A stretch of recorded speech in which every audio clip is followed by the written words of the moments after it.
bahwa keseharian Anda ini sudah Islami. Saat Anda tidak bisa melakukan apa saja. Saya sering ada jenazah, biasanya kalau tetangga meninggal saya sering disuruh ngelepas. Saya bilang orang ini baik, karena sering ngelamun di rumah, sering nganggur di rumah. Ditanya sama anaknya, kenapa Gus nganggur baik? Ya kalau dia nganggur artinya juga enggak berbuat sesuatu yang maksiat kan? Ya kan, orang nganggur di rumahnya ya tidak bunuh orang, tidak maling, tidak korupsi, ya namanya nganggur di rumah. Lah cuma istri cara pandang nganggur gak menghasilkan uang gitu. Tapi juga gak menghasilkan kriminal kan. Jadi sebenarnya Islam itu makanya kalau sampai ngaji usul fikih itu ada kitab usul fikih namanya Lubul Usul, itu terkenal sekali di pesantren itu. Itu kalau ngapresiasi keseharian itu luar biasa. Izma min mubahin illa wa yatahaqqaqu bihi tarku haramimma. Karena keseharian yang mubah saat Anda lakukan itu ada kehebatan yang luar biasa, yaitu meninggalkan haram. Makanya dulu banyak orang-orang alim ketemu temannya itu guyon sampai semalaman. Itu biasanya yang semangat Islam itu kiai kok tidak tahajud, kiai kok tidak witir. Orang yang sedang mapan uangnya banyak, malam itu tidak kelayaban itu sudah luar biasa. Melawan nafsu supaya tidak maksiat itu sudah luar biasa. Supaya lupa guyon sama temannya semalaman sampai subuh. Gejolok-gejolokan ngenang zaman miskin, zaman kuliah nggak jelas, zaman apa. Melihatnya jangan tarkut tahajud. Seperti ini meninggalkan tahajud, tapi meninggalnya ini talkul muharramat. Jadi kayak apa hebatnya? Sehingga Imam Ghazali punya riwayat yang agak unik. Hatta takuna ibadatu akhiri hadil ummah iku an-naum. Sehingga suatu saat ibadah terbaik umat ini itu tidur. Itu kan riwayat kontroversi. Ketika Imam Ghazali ditanya, kenapa iya? Kenapa kamu mulai keluar dari rumah itu sudah banyak maksiat, melihat perempuan yang enggak mahram, melihat fenomena. Tapi kalau kamu tidur itu enggak melihat apa-apa. Tapi juga kamu jangan nganggap tidur itu ibadah betul. Saatnya melakukan fardu ain malah masih tidur. Tapi itu sudut pandang yang menjadikan kita Islam itu gampang. Jadi saat Anda tidak bisa aktivitas apa-apa, misalnya ada beberapa orang yang lumpuh. Lumpuh itu memang nggak bisa Jumatan, nggak bisa ibadah, tapi dia juga nggak bisa maksiat. Tidur itu memang Anda saat itu tidak bisa tahajud, tidak bisa witir, tapi saat itu ada zina, tidak maling, tidak gosipkan orang, tidak bully orang, tidak menanamkan kebencian, tidak hasud. Sehingga tidur menurut Allah Ta'ala wa min ayatihi manamukum billaili apa? Wan-nahar. Karena di tidur itu selain ada unsur istirahat, jaga kestamina, juga ada unsur meninggalkan beberapa keburukan. Nah saya mohon ibadah yang keseharian ini kita jaga. Supaya kita semua baca ayat itu fasih. Fasih itu tertanam di hati. Allah itu siapa? Alladzi at'amahum min ju'i wa amanahum min khauf. Dan Allah kalau cerita di Quran itu anna sababnal ma'a sabba tsumma syaqqaqnal ardha wa syaqqa fa ambatna fiha habba wa inaba wa qadba wa zaituna wa nakhla wa hada'iqa hulba. Kamu tahu saya ini siapa kata Allah? Saya ini adalah Tuhan yang menurunkan air, kemudian ada tanaman banyak. Habba wa inaba wa qadba, ada zaitun, ada tin, kalau orang Jawa mungkin ada tela, ada padi, ada mangga, ada pisang. Sudah. Wa inaba wa zaituna wa nakhla wa hada'iqa hulba, ada perkebunan yang lebat. Tujuannya apa? Mata Allahkum, silahkan kamu pakai, kamu nikmati. Tapi karena kadang kita ini punya ide-ide besar. Tadi untuk syukur saja nunggu punya istri riman, rumah baik, tetangga baik, komunitas baik, semuanya baik baru syukur. Lama-lama nanti ada di surga, syukurnya nunggu surga paling kelas A. Itu sudah ada yang menghuni Rasulullah, kamu nggak boleh di situ. Masa untuk syukur saja? Repotnya Masya Allah. Jadi mohonlah Quran yang kalau Anda hafalkan juz sama itu kan ada ayat-ayat yang kayak tadi. Ya, fal yang dzuril insanu ila ta'ami. Coba lihat apa yang kamu makan ya? Dari mana? Dan untuk mempertahankan hidup kamu keseharian. Jadi jangan kira ibadah itu harus membentuk komunitas yang versi Anda. Ibadah itu harus hal yang mulu-mulu. Kesehariannya Anda alami. Loh ini saya tidak bikin-bikin. Saya ngaji bukan karena berdasar pesanan. Itu ayat yang saya baca kan betul ada ayatnya kan. Fal yang dzuril insanu ila ta'ami. Anna sababnal ma'a sabba tsumma syaqqaqnal arda syaqqa fa ambasna fiha habba wa inaba wa qadba wa zaituna wa nakhla wa hada'iqa ghulba. Terusannya apa? Mata'al lakum, silakan kamu nikmati. Mata itu silakan kamu nikmati. Ya kayak sampean dikasih hidangan ya makan. Ya sudah makan, habis makan ya minum, habis itu ngantuk ya tidur. Ya sudah normal-normal saja. Kayak apa indahnya Islam? Tapi Anda mencari Islam yang gimana lagi? Nah itu yang diajarkan guru-guru kita, diajarkan sanad kita sampai Wali Songo, sampai Rasulullah SAW. Sebetulnya dalam banyak hal-hal yang keseharian itu lebih prinsip ketimbang ide kita tentang hal-hal besar. Saya beri contoh, Allah itu Tuhan yang Maha Kuasa, yang menguasai alam raya ini. Kadang-kadang menjelaskan dirinya itu hanya Alladzi at'amahum min ju'. Saya ini Tuhan yang memberi makan kamu saat Anda lapar, saat kalian lapar. Jadi untuk beriman kepada Tuhan yang Maha Esa, kepada Allah, kamu yakin yang memberi makan kamu itu Tuhan. Apapun kecewanya Anda terhadap tetangga, terhadap negara, terhadap mertua, terhadap istri, itu kecewa Anda tidak akan mati. Tapi kalau tidak makan itu mati. Sehingga Allah mensifati dirinya kadang pakai keseharian. Alladzi at'amahum min ju'. Tuhan itu siapa? Yang memberi makan kamu ketika lapar. Tapi kamu untuk syukur itu nunggu punya istri cantik, neriman, gampang diatur, membolehkan poligami. Terus 4 istri itu neriman semua, loyal semua. Itu sombong betul. Mau syukur saja kok repotnya seperti itu.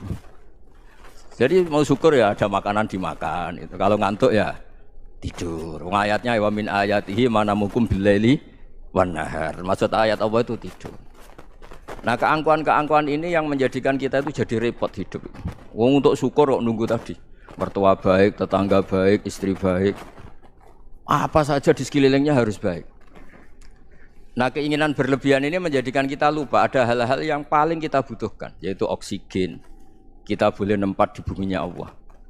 Alladzi ja'ala lakumul ardo firasya. Bumi kamu tempati enak. Coba kalau gempa. Apa artinya istri 4 cantik semua kalau pas digoyang apa? Gempa. Apa artinya kamu jabat? Entah apa saja jabatannya. Kalau bumi likuifaksi, habis kamu. Kiai meskipun dai kondang umatnya jutaan, kalau likuifaksi di panggung hancur. Tapi nikmat-nikmat yang disebut Allah seperti kita kaji keseharian. Alladzi ja'ala lakumul ardo mahda. Allah itu yang menjadikan bumi dalulan yang mudah diinjak, famshu fi mana biya, silahkan pakai jalan-jalan. Jadi saya termasuk benar-benar kiai Jawa. Kalau kerennya kiai Nusantara atau kiai Indonesia lah. Diajari bapak saya Kiai Haji Nur Salim, diajari Mbah Maimun. Itu Islam itu keseharian. Karena ketika Anda memilih hal-hal yang serius, itu tujuan utamanya nyari ridhonya Allah. Dan ridhonya Allah bisa kamu dapatkan sesuatu yang pasti benar. Misalnya dalam sebuah hadis Sahih Muslim disebutkan, Innallaha la yardha 'anil 'abdi idza akalal akla fayahmadahu 'alaiha aw yashraba syarba fayahmadahu 'alaiha. Itu redaksinya inna itu sesungguhnya. La yardha juga pakai lam taukid, juga maknanya sesungguhnya. Sungguh-sungguh Allah sangat ridho ketika seorang hamba itu makan ketika sesuap nasi dia muji Allah, ketika minum seteguk nasi dia muji Allah. Itu kalau orang diridhoni Allah itu wali betul. Itu untuk jadi wali itu gampang. Kamu makan ridho, kamu ninjak buminya Allah ridho seneng, kamu hidup keseharian aman seneng. Nah ini supaya sampean kita semua ngaji betapa panduan Rasulullah untuk menggapai ridho Allah itu banyak yang keseharian sekali. Saking kesehariannya banyak dalam hadis dan itu sahih. Nabi menyebut hal-hal yang keseharian. Hatta ma tas'alu fi fimra'atika. Kamu punya uang kemudian istri kamu bisa makan itu ibadah. Bahkan sebagian ibadah itu dicontohkan Nabi yang akhirnya diprotes sahabat. Yaitu wa fi buti ahadikum sedekah. Kamu menggauli istri kamu itu ya sedekah. Sampai sahabat bilang yang benar ya Rasulullah. Ayati ahaduna syahwatahu wa huwa lahu ajrun. Masa urusan biologis, urusan syahwat kemudian dia dapat pahala. Nabi menjawab, alai salawadu'aha fi haramin akana alaihi wisrun. Bagaimana kalau dia meletakkan ke yang tidak benar itu kan dosa.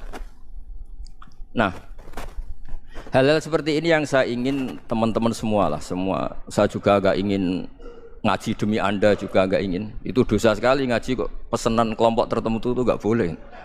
Islam itu untuk semua. Jadi ya cuma karena di depan saya jenengan ya seakan-akan jenengan korbannya. Itu ada ilmunya dalam usul fikih itu. Jadi orang itu harus ngaji usul fikih.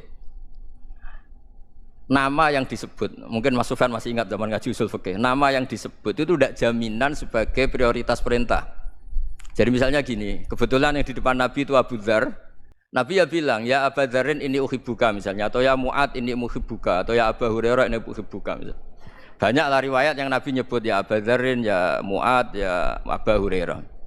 Kemudian misalnya Nabi meneruskan khitab, ini uhibbuka, saya mencintai kamu, fakul dubur sholatin, atau sebagian riwayat disebut fala tada'anna dubura kulli sholatin, Allahumma inni ala dzikrika wa syukrika wa husni ibadatik. Saya mencintai kamu, siapa saja. Mu'ad bisa, Abu Dzar bisa siapa?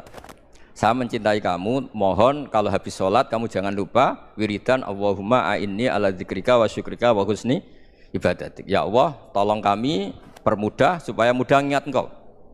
Anda tidak bisa mentang-mentang, wong nama saya Parmin, nama saya Purnomo, itu yang diperintahkan Mu'ad misalnya.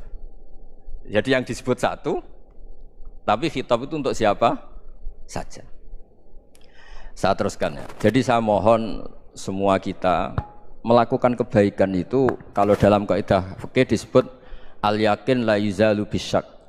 Banyak kebaikan yang kebenarannya itu 100%. Tidak punya efek samping ke pihak lain, ke kelompok lain, ke komunitas lain. Yaitu tadi misalnya Anda makan dan itu murah sekali, hanya butuh satu piring. Setiap punyaan kamu muji Allah, setiap minum kamu muji Allah. Itu redaksinya Rasulullah SAW disebut Allah sangat ridho ketika seorang hamba makan, kemudian dia memuji Allah, atau minum kemudian dia muji Allah. Logikanya gampang. Negara seperti ini yang kamu harapkan bentuknya kayak apa, mertua, ipar, komunitas, tetangga, itu nyata terjadi itu kan belum pasti.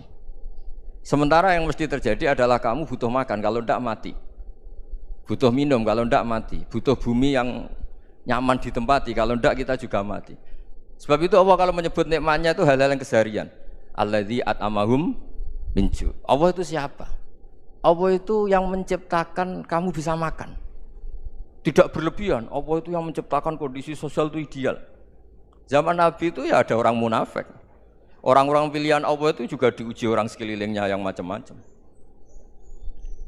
Semua diuji sesuai konteks zaman dan waktu. Nah, tapi ada ibadah-ibadah yang selalu disarankan Nabi. Sampai Nabi itu pernah ditanya, ayul Islam ya khairun ya Rasulullah, Islam terbaik itu gimana? Jawaban Nabi itu unik. It'amu to'am. Islam terbaik itu ya makan-makan, santai-santai. Ketika Allah menyebut beberapa kebaikan, falak tahamal aqobah wa ma adrokan apa? Mal aqobah. Terusannya apa? Fakku raqobah. Terusannya apa? Au it'amun fi yaumin di masghubah. Ya, atau acara makan-makan itu juga Islam. Kenapa? Ya bayangkan kalau tidak ada makanan, kita mati kan? Kondisi sosial tidak ideal tuh Anda masih gak apa-apa. Tapi kalau Anda tidak makan, Anda tidak minum, kamu punya istri cerewet masih bisa hidup, punya mertua cerewet masih bisa hidup. Tapi kalau tidak makan bisa mati. Berarti penting mana istri sama makan? Penting mana? Makan. Semoga istri Anda dengar, nanti kamu disuruh makan tapi pulang deh. Itu kalau dibahasakan makan masih memahami. Penting mana nasi satu piring dengan istri. Nggak ada nasi mati, nggak ada istri belum mati. Penting mana? Ya, nggak berani jawab kan? Nah, ternyata Anda ada garang kan di depan istri. Jadi saya mohonlah, mungkin Mas Sufyan Sauri tadi yang bisa bantulah. Teman-teman tuh ngaji yang keseharian saja. Karena kita nyari ridha Allah itu berdasar firman Allah. Dan firman Allah itu menyebut keseharian tuh riang, gampang. Itu tadi misalnya wa min ayatihi manamukum billaili wan nahar. Termasuk ayat-ayat Allah itu kamu tidur. Maka dulu itu ada guyonan, ada tokoh Mu'tazilah, kelompok dalam Islam yang berpikir manusia itu bisa menentukan ikhtiarnya sendiri. Karena saya bisa duduk, ingin berdiri, berdiri. Karena kelompok ini nggak terima kalau semua kehendak Allah, nanti bagaimana kalau semua kehendak Allah kok ada hisab ya, ada sanksi. Lucunya itu dia akhirnya ini cerita ya, mencintai seorang perempuan cantik sekali. Dan itu dia menjadi ahli sunnah itu oleh hal-hal yang sepele. Karena istrinya cantik, ya namanya suami istri itu hubungan intim. Terus ditanya, Mas, masih ingin lagi? Masih. Silahkan diulang lagi. Wah ya tidak bisa. Katanya manusia bisa menentukan yang diinginkan. Itu tobat itu. Itu nggak bisa ditobatkan Mas Sufyan Ats-Tsauri. Orang cantik yang mudah nobatkan orang itu orang cantik. Segampang itu. Akhirnya kita tahu, makanya kalau dalam kitab Hikam itu disebut al-aqil mayakul madza yaf'alu wa hubi wal ghafil mayakul madza af'al. Orang yang punya akal karena sadar ini wilayah Allah, semua milik Tuhan. Itu dia tiap hari berpikir, besok Allah akan melakukan apa terhadap dunia ini. Kamu merencanakan sesuatu mau plesir ternyata gempa.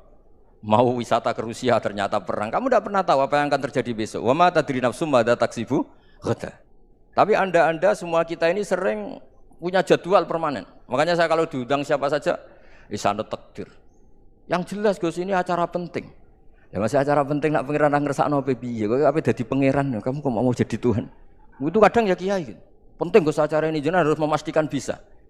Loh kamu itu yang ngajarin tauhid, sesuatu itu biadillah kok bilang-bilang apa pasti. Kalau maksa terus tak tobatkan loh kamu kata saya itu. Ya kalau gitu Gus bilang insya Allah. Wah itu hati saya, fisik saya, roh saya sudah bilang insya Allah. Tidak usah kamu latih kata saya. Nah hal-hal tauhid keseharian itu gampang sebetulnya. Wal ghafil yaqulu madza af'al. Tapi orang yang lupa Allah dia setiap hari bilang besok apa? Kita bisa melakukan apa? Seakan-akan dia itu aktor, dia penting, dia subjek permanen, dia. Padahal kita ini hanya objek kehendak Allah Subhanahu wa taala. Karena kita yakin sesuatu yang terjadi di alam raya ini kita tidak bisa apa-apa. Makanya saya sering ngaji, sering bilang saya. Ketika Anda mensifati Allah, Dia yang menghidupkan. Sudah itu tanamkan sehingga ketika kita mati santai saja. Kenapa santai? Allah punya cara menghidupkan kita. Zaman kita hidup juga gak tahu caranya ngelola jantung, ngelola paru-paru. Kamu juga gak tahu ngelola oksigen yang tidak beracun, tidak ngandung polusi. Tahu-tahu hidup. Gak ingin tua ya tahu-tahu tua, gak ingin mati tahu-tahu mati. Selama ini kita hidup juga gak tahu apa sebetulnya. Hanya gaya tok, punya jadwal, punya planning. Kalau kamu bisa menentukan pilihan Anda, pasti Anda istrinya cantik, 4 neriman semua, kona'ah semua. Nyatanya enggak kan? Ada 1 jelek, cerewet. Oh itu kan, nyatanya enggak bisa apa-apa Anda kan? Dan kamu bawa mati lagi. Nah, itu kan, istri Anda juga gitu, punya keinginan, punya suami yang ganteng, yang jabat, yang neriman, yang enggak poligami. Ya enggak kesampaian juga. Kalau kita ngitung tingkat kegagalan kita itu gagal terus. Ya kan? Nah, terus ingat Allah, madza yaf'alu wa bi. Orang yang punya akal selalu berpikir Allah itu menghendaki apa terhadap saya. Loh sama-sama orang gitu. Ngelihat orang yang serius, itu kata Anda itu pemikir berat, serius. Senang punya tokoh yang merengut karena kamu anggap serius. Tapi sebagian orang nganggap orang yang serius itu wong merengut, wong masam, wong muka kok ditekuk. Jadi sama itu hati ya muqallibal qulub tsabbit qalbi ala dini, karena kita enggak tahu cara berpikir kita tentang orang lain, tentang sekeliling kita. Misalnya kita orang baik yang jenis ngrumat fakir miskin. Ada orang bangun masjid mewah itu janggal. Apa artinya masjid mewah kalau banyak orang kelaparan? Tapi kalau yang jenis pendidikan apa artinya masjid mewah kalau enggak bisa ngaji? Nanti yang jenis infrastruktur apa artinya ini kalau semuanya punya sudut pandang yang berbeda-beda. Dan Islam mengapresiasi semua kebaikan. Tapi katakan semua kebaikan itu adalah kehendak Allah Subhanahu wa taala. Karena apapun baik Anda itu pakai fasilitas yang diberikan oleh Allah Subhanahu wa taala. Sehingga ini yang disebut qulillah tsumadarhum fi khawdihim yal'abun. Bahwa pada akhirnya ada jihad, ada perang. Itu dulu memang perang, bukan membunuh. Beda. Dulu kita dijajah Belanda ya perang, dan itu normal karena kita dijajah. Jadi ketika orang lain ingin baik sama kita, wa in ahadum minal musyrikin astajaruka ya fa'jirhu hatta yasma'a kalam Allah. Kalau mereka ingin baik ya kita baik. Makanya ada istilah musta'man, mu'ahad. Kalau mereka ingin damai, berdampingan dengan kemajmukan ya itu yang lebih baik. Karena memang Islam menghormati proses perdamaian. Wa in janahu lis-salmi ya fajnah lah. Kalau ingin damai ya kita harus damai. Jadi andai kan dulu Belanda datang ke Indonesia kok minta besanan gitu.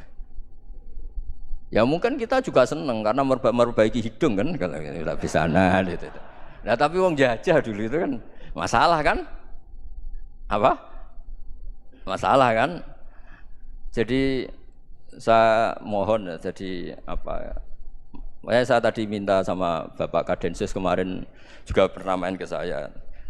Jangan sering ketemu. Saya ini sudah uzlah, saya ini sudah mau daftar jadi resi. Saya itu kemarin di muktamar juga agak datang, acara di Jogja juga sudah.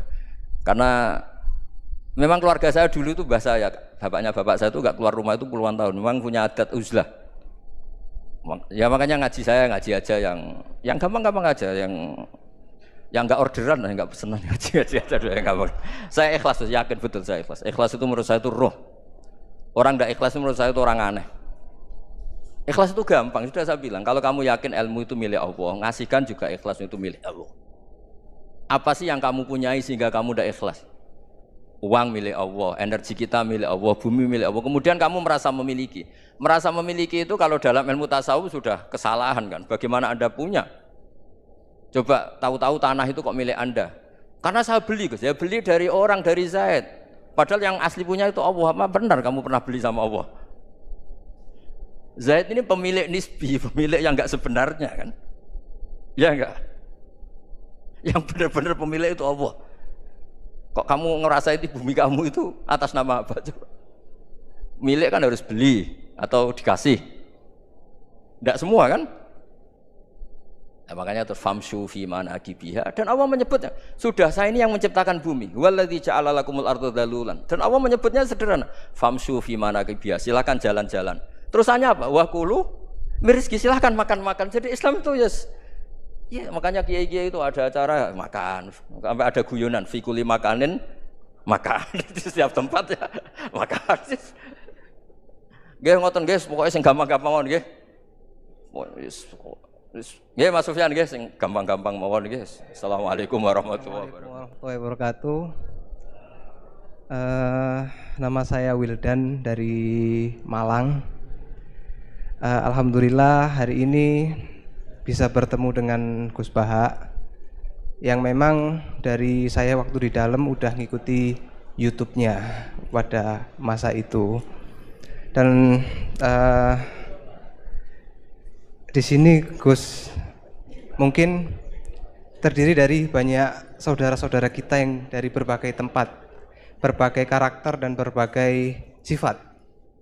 Nah, yang saya ingin tanyakan, bagaimana kita memupuk konsep persaudaraan tanpa memandang kepentingan duniawi. Karena kebanyakan dari kita bersaudara karena kepentingan, bukan bersaudara karena ya kita adalah saudara. Terus kemudian yang kedua yang ingin saya tanyakan itu, kita hari ini adalah mengalami degradasi moral yang luar biasa. Akhlak, sopan santun nyaris sedikit demi sedikit hilang. Nah, bagaimana cara kita untuk memupuk agar generasi kita selanjutnya tetap berakhlak, beretika terhadap yang lebih tua, ataupun kepada sesamanya, ataupun kepada yang lebih kecil. Mungkin sekian dari saya. Assalamualaikum warahmatullahi wabarakatuh. Yang saya hormati Bapak-bapak yang ada di depan, terutama Bapak Kiai Gus Baha. Perkenalkan, nama saya Imran, asal dari Poso, Sulawesi Tengah.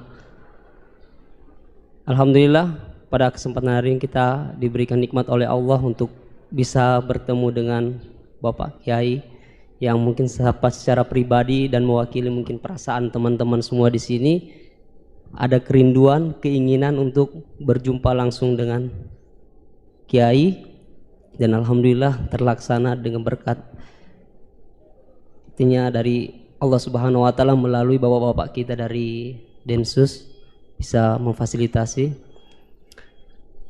Pak Kiai, yang pertanyaan saya, kita ini kan teman-teman ini bahasanya ex napiter, pernah masuk dalam kesalahan kebencian terhadap negara. Bahkan di antara kita ini ingin membentuk negara sendiri, ya kan? Apalagi kami yang dari Poso, terutama MIT, Mujahidin Indonesia Timur, itu pengen bentuk komunitas bahkan negara di Poso, gitu loh. Artinya ada kebencian-kebencian. Nah, bagaimana? Karena kami dulunya punya doktrin negara ini negara yang togut, gitu loh. negara kafir yang wajib untuk kita perangi, kita musuhi, dan orang-orang yang berkembang kita pokoknya kita basmilah sampai tegak negara ini, negara Islam versi kami saat itu. Nah, mungkin ada pesan atau ujangan nasihat untuk kami ini untuk semakin kuat, ataupun ada kisah-kisah ataupun ayat-ayat yang menjelaskan bagaimana kita itu harus sungguh-sungguh mencintai negara kita yang kita cintai ini. Kemudian yang kedua, Pak Kiai, terkait masalah ihsan ini seperti apa? Karena mahwal Islam, mahwal iman. Nah, ihsan ini kita mungkin yang belum terlalu kami pahami. Apa itu ihsan yang kata Nabi, anta'budullaha ka'annaka tarahu fa illam takun tarahu fa innahu yarak. Mungkin ada penjelasannya, Pak Kiai, Gus. Mungkin hanya ini yang dapat saya sampaikan. Assalamualaikum warahmatullahi wabarakatuh. Ya, makanya tadi saya bilang bernegara itu pakai hadis. Misalnya Nabi pernah ngendikan, kamu itu punya 3 tetangga. Yang satu punya 3 hak, yaitu dia tetangga kamu, dia seagama kamu, dia sesaudara kamu. Jadi ada 3 hubungan, seagama, sesaudara, dan tadi apa? Dia tetangga kamu, dia seagama dengan kamu, dia masih kerabat kamu. Terus ada tetangga yang punya 2 hak, yaitu dia tetanggamu, seagama dengan kamu, tapi tidak sekeluarga dengan kamu. Terus ada tetangga yang punya 1 hak, dia tidak keluarga kamu, dia tidak seagama dengan kamu, tapi tetap punya hak karena itu tetangga kamu. Dan itu kata Nabi, semuanya berhak kamu baikin, karena ada hakul jar. Makanya dulu doa ada bil kubri itu ceritanya sederhana. Ada seorang perempuan Yahudi ya, sowan Sayyidah Aisyah. Kalau sowan ya dikasih uang sama Sayyidah Aisyah. Padahal Yahudi ya. Ketika dikasih uang, terus si Yahudi tadi, semoga engkau diselamatkan dari siksa kubur. Zaman itu Sayyidah Aisyah belum dengar hadis tentang siksa kubur. Setelah Rasulullah datang, saya tadi diminta didoain, ya saya terima karena saya enggak percaya. Terus Nabi ngendikan itu benar adanya siksa kubur. Ketika komunitas Yahudi di Madinah itu puasa Asyura, Nabi coba tanyakan mereka, kenapa puasa Asyura? Padahal orang Yahudi. Oh, terus setelah ditanya, yaumun najjawahu fihi Musa, itu hari di mana Allah menyelamatkan Nabi Musa, kata orang Yahudi. Terus kata Rasulullah, nahnu ahaqqu bi Musa, saya juga berhak menghormati Musa. Kemudian Nabi puasa.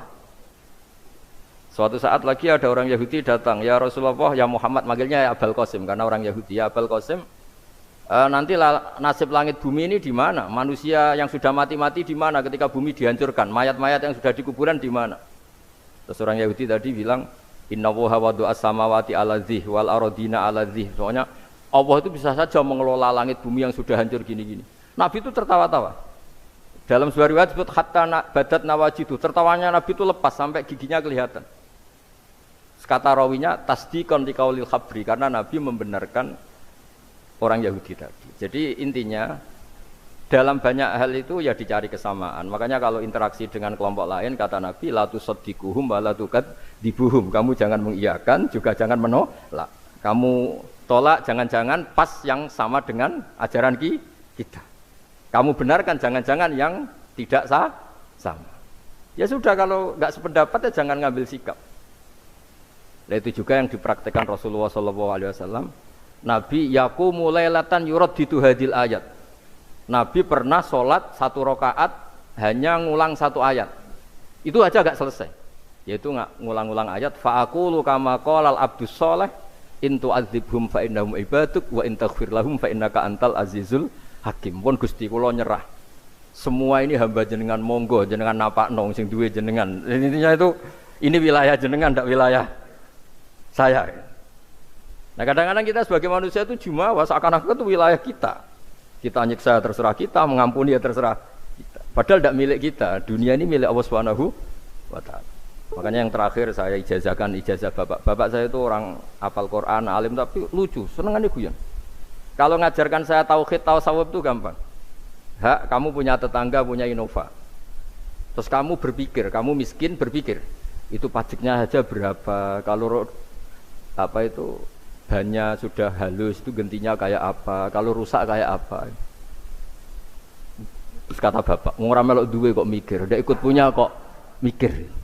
Terus Coba kamu nggak ikut punya Alphard, terus saya mikir, wah itu pajaknya berapa Pak Martinus, bisa dipakai beli motor kan? Pajaknya apa? Alphard ini. Oh nggak ikut punya kok. Nah, dunia itu rawekmu, mbok pikir lah apa ono sing duwe. Maksudnya dunia itu milik Allah, apa kamu pikir itu milik yang punya gitu. Nah, itu yang dimaksud dalam ilmu tasawuf, da'it tadbir fama qoma bi ghairuk la tuqim bihi nafsak. Sudah kamu tidak usah ikut campur, itu wilayahnya Allah gitu. Karena wong nggak ikut punya kok ikut mikir. Anda benci orang, benci sekali karena dia tauhid misalnya. Jangan-jangan Allah punya rencana memberi hidayah dia, atau Allah punya rencana dari dia keluar orang-orang Islam yang soleh. Makanya ketika malakul jibal, ya Rasulullah saya disuruh Allah, terserah engkau, in syi'ta an udbiko alaihim al-akhshaban. Kalau engkau mau orang-orang yang mendustakan kamu saya hancurkan. Apa jawabannya Nabi? La, jangan. Bal arju ayyukhrijawah min aslabihim ma ya'budullaha wa la yusyriku bihi syai'an, itu di Bukhari. Enggak, bisa saja sekarang dia kafir, anak turunnya jadi Islam. Dan betul. Abu Jahal punya anak Ikrimah, Abu Lahab punya anak Darrah. Walid itu musuh besarnya Nabi, punya anak Khalid. Ya sudahlah, kita selalu berharap bahwa ini wilayahnya Allah. Sudah, kita berharap agama ini bagi yang selalu punya harapan. Limangkana yarjuwaha, orang yang selalu punya harapan. Kita berharap tambah hari tambah baik, tambah damai, tambah kondusif, tambah segalanya baik. Dan saya seperti ini juga ingin ikhlas dan akan selalu ikhlas. Ya saya sering bilang kalau pejabat mau sini itu sering tak ngel-ngel. Saya ini sudah ingin Indonesia itu baik itu tanpa diminta. Kalau diminta itu malah seakan-akan saya belum melakukan. Kan? Sudah saya lakukan kok baru diminta. Karena ini wilayah kita semua, artinya ingin baik itu keinginan kita semua. Status kita. Kata Sayyid Zabidi dalam kitab Ithaf, keinginan baik itu syakhsiyatuk wa hakikatuk. Itu kamu sekali. Manusia itu kan kata Allah Ta'ala, saya pertama menciptakan manusia itu hunafa, orang yang berkeinginan baik. Baru digoda setan terus macam-macam. Jadi keinginan baik itu hakikatuk wa syakhsiyatuk. Itu kamu sekali. Ingin baik itu kamu sekali. Itu status kamu katanya. Makanya orang preman kayak apa, mabuk kayak apa, ada orang kecelakaan, pikiran pertama itu nolong, itu yang normal. Soal ada kasus, pikiran pertama ngambil HP-nya itu 0,sekian%. Jadi pikiran pertama mesti nolong itu, karena itu syakhsiyatuk wa hakikat. Saya pernah ketemu orang yang pakaiannya itu enggak, mungkin kalau orang syariat bilang enggak syar'i lah, pakai pakaian yang tidak syar'i. Tapi dia muslimah, dia ke masjid. Saya ditanya sama seseorang, Gus kok sama orang gitu mau bertemu gitu. Karena terus saya bilang, kenapa? Dia pakaiannya tidak islami gitu. Oke, dia tidak pakaian islami itu nyata, tapi dia ke masjid itu islami, tetap sholat itu islami. Ketika dia ingin sholat dan tetap sholatnya pakai takbir, pakai rukuk, pakai sujud itu islami. Wong setelah di masjid ya pakai mukena, pakai. Kalau sama-sama nyata, Anda kan boleh ngingat sama-sama yang fakta gitu. Dia punya kesalahan dalam berpakaian, dia punya kebenaran dalam sujud, dalam rukuk, dalam ibadah. Dan itu tradisi Quran. Quran ya cerita fama ya'mal mithqala dzarratin khairan yarah wa may ya'mal mithqala dzarratin syarran yarah. Apa susahnya sih ingat dua-dua sisi itu? Sama bernegara atau bertetangga, kita bayangkan jangan bernegara dulu, terlalu luas, bertetangga saja ukuran. Karena nanti sama, bernegara sama bertetangga itu hadisnya sama. Kita di kampung itu ya ada masjid dan orang-orang yang enggak sholat juga nyumbang masjid. Bahkan ada yang nyumbang masjid banyak terus tidak sholat karena keramik saya sudah sholat katanya. Saya pernah ketemu orang model gitu itu ya ada. Jadi, tapi ada juga yang sholat terus tapi nggak pernah nyumbang masjid. Ya orang banyak. Intinya itu Allah itu punya tradisi, punya sunnatullah. Kebaikan ya dihitung, kejelekan juga dihitung. Dulu ketika Rasulullah SAW hidup bersama komunitas yang majmu', itu sebetulnya permintaannya Nabi, jangan halangi kami saat mau beribadah. Dulu sampai perang karena mereka menghalangi. Sebenarnya problem mereka wa yasudduna an sabilillah, menghalangi. Sebenarnya kalau dulu saling toleransi ya enggak ada masalah. Artinya ketika Anda ingin sholat di Indonesia agak dihalangi, ingin pengajian agak dihalangi, sebenarnya ini enggak ada masalah. Ya, soal ada kebaikan, ada keburukan, ya mulai Nabi Adam sampai sekarang, sampai kiamat. Itu cara pandang. Jadi cara pandang kita terhadap orang lain itu harus hal-hal yang nyata. Kalau kesalahan mereka nyata, kebaikan mereka juga nyata. Kenapa kita hanya ingat sisi yang jelek, tidak ingat sisi yang baik? Saya sering cerita ke santri-santri saya, setiap saya pengajian diundang orang di mana-mana itu saya mesti istighfar. Karena nggak ada pilihan. Saat saya datang ke pengajian di Sulawesi misalnya, saya tinggal ngaji di sini. Saat saya ngaji di sini, ninggal undangan yang di sana. Hidup itu tidak banyak pilihan, meninggalkan kebaikan, melakukan kebaikan. Artinya gini, dalam kebaikan saja ada kebaikan yang ditinggalkan. Apalagi dalam kejelekan. Makanya di sini ada pepatah terkenal dalam ilmu tasawuf itu. Wastighfaruna yahtaju ilal istighfar. Saat Anda baik saja butuh istighfar. Bapak saya kalau guyon gini, Mas Sofyan. Ada imam istiqomah jadi imam masjid sampai tua sampai batuk-batuk. Itu bagus istiqomah. Tapi itu masalah kata bapak. Akhirnya enggak kaderisasi katanya. Itu istiqomah apa enggak mau diganti orang lain katanya. Ada kiai dai di mana-mana. Itu mesti orang muji, "Oh, itu dai di mana-mana, laris enggak pernah di rumah." Pondoknya pasti bubar itu karena ditinggal. Jadi kebaikan seperti ada orang sering sowan kiai. Wah, itu malah lebih masalah lagi kan. Kadang kiainya pas istirahat, yang disalamkan template uang jatah susu anaknya. Hari itu waya tagihan malah lari sowan kiai. Nah, harusnya di rumah ada fardu ain tagihan listrik entah apa. Jadi makanya di hikam itu terkenal kata-kata manusia itu siapa? Manusia itu mangkanat mahasinuhu masawiya fakih falatakunu masawihi masawiya. Manusia itu orang ketika baik saja salah, apalagi pas salah. Coba saya misalnya pidato begini, di atas panggung saya orang alim pidato nasihati orang. Di saat yang sama seperti yang tanya Mas Wildan tadi, ada agak sopannya. Di situ ada mungkin orang yang lebih sepuh timbang saya. Masa lebih muda kok di atas? Yang di bawah lebih tua. Ada agak sopannya. Mau enggak pidato disuruh, mau di atas disuruh, enggak sopan sama yang. Tapi misalnya yang paling sepuh pidato enggak pernah ngaji kok pidato terus gimana? Artinya ketika kita baik saja ada salahnya, apalagi pas salah. Sebab itu ajaran Rasulullah itu suruh berdoa Rabbana dzalamna anfusana. Sebelum minta itu merasa, ya Allah kita ini mendolimi diri kita sendiri. Karena dalam pilihan-pilihan itu pasti ada salahnya. Coba misalnya Anda bangun masjid habis 2 miliar. Yang harusnya 1 miliar sudah jadi. Terus nanti suatu saat ketemu Allah ditanya, itu ada orang miskin, fakir miskin, yatim. Andai kan kamu sumbang 1 miliar itu sejahtera semua. Gara-gara kamu bangun masjid terlalu mewah. Ya tapi kadang-kadang orang kebaikannya itu orientasinya bangun masjid, gak tertarik nyumbang fakir. Saat itu cara berpikir gitu mau apa?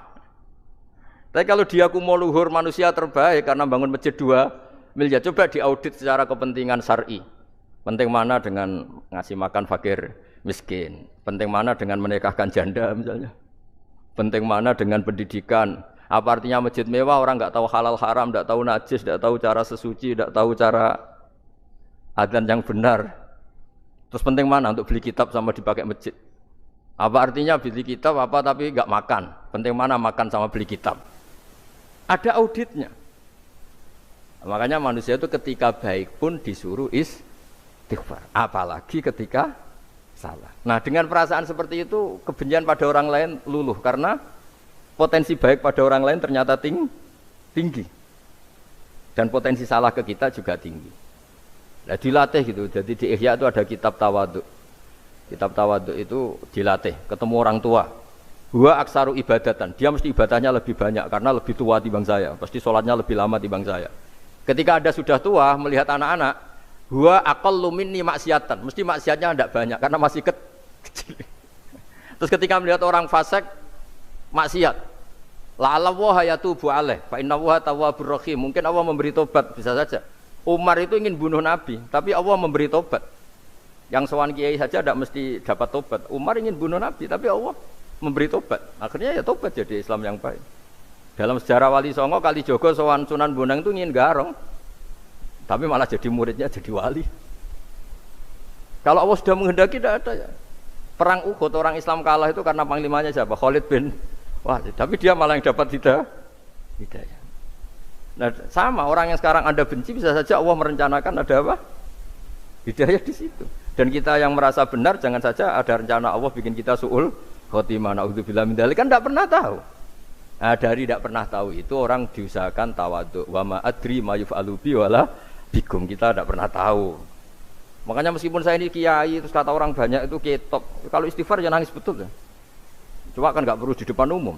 Nanti dia ke penampilan kan ribet kan nanti. Sudah nangis nggak ikhlas, nggak mutu. Ya gitu ya. Nggih ngoten mugi-mugi barokah sedanten. Assalamualaikum warahmatullahi wabarakatuh.